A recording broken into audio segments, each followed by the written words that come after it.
Today we've got a seriously jam-packed episode for you because, well, Nintendo has managed to confuse pretty much everyone with the rollout of the Nintendo Switch 2. And I mean everyone. From casual players to full-time YouTubers, even the gaming press, nobody seems to have a clear handle on what's going on. And that's kinda wild considering this is Nintendo we're talking about. So let's break it all down. The $80 Mario Kart World debate, the weird US pre-order situation, and of course the tangled mess that is game compatibility. Sit back, grab a drink, and let's unpack this chaos together. Alright, let's start with what is probably the most eyebrow-raising move of all. Mario Kart World being priced at $80 digitally and $90 physically. Yeah, $90 for a racing game from Nintendo. What's going on? So this started when a pretty well-known gaming site ran with those prices, and everyone freaked out. And for good reason. I mean, the last time Nintendo upped prices was for Tears of the Kingdom, a huge open-world Zelda game. And even that was just $70. So what exactly makes Mario Kart worth even more? Now Nintendo has responded, kind of. Bill Trinan from Nintendo of America mentioned inflation, tech upgrades, and expanded gameplay as reasons for the price hike. But that's pretty vague. Like, what does expanded gameplay even mean in the context of a Mario Kart game? More tracks? Better graphics? A new item that actually blocks blue shells? We can dream. The bigger issue here is just how inconsistent this all feels.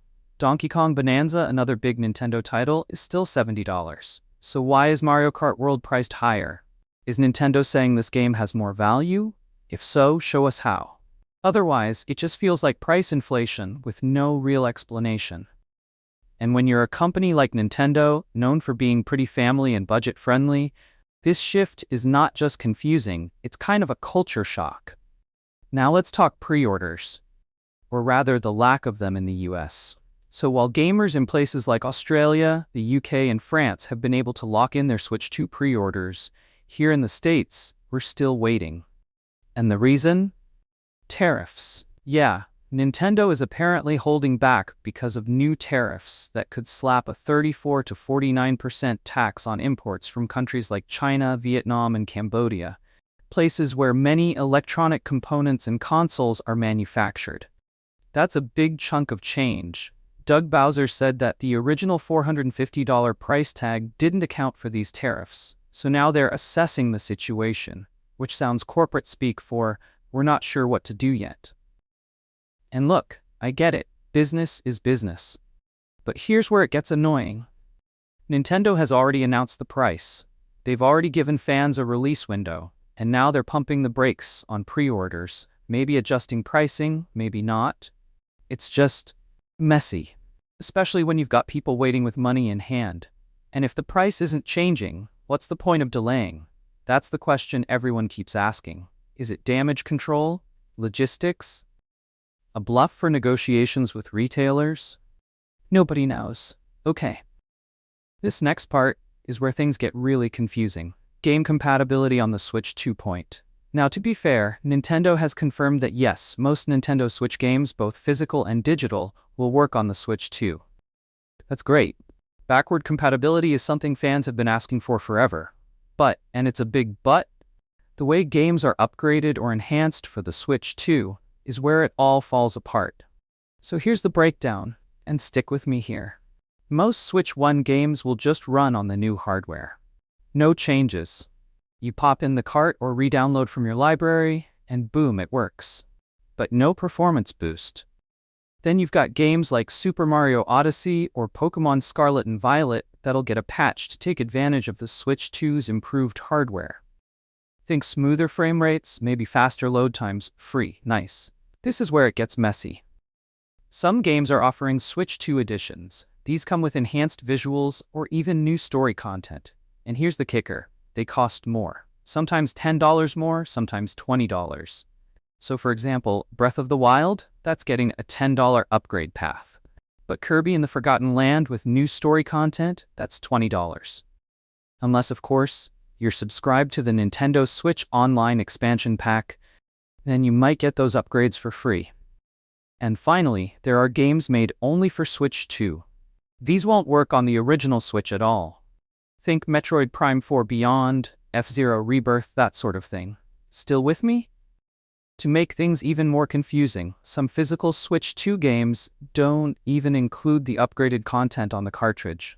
Instead, you buy the game, open the box, and inside is a download code for the Switch 2 content. So technically, it's not even a full physical release. Why even bother with the cartridge? So yeah, that's where we're at. The Switch 2 is shaping up to be a great console, but Nintendo's rollout strategy, honestly, it's been a little bit of a train wreck between unclear pricing, shifting pre-order windows, and a compatibility system that requires a spreadsheet to fully understand. It feels like Nintendo is overcomplicating things. And that's coming from someone who lives and breathes this industry. So imagine how confused the average Walmart shopper is going to be when they try to buy a game for their kid and find out they need to download something extra or pay for a different version. It doesn't help that Nintendo hasn't really communicated this stuff well. Most of what we know is coming from retailers, leakers, or sharp-eyed fans, not official statements. That needs to change. And let's not forget things like Nintendo Labo. Those cardboard kits? Yeah, they don't work with Switch 2 at all, because the console doesn't physically fit into the VR headset.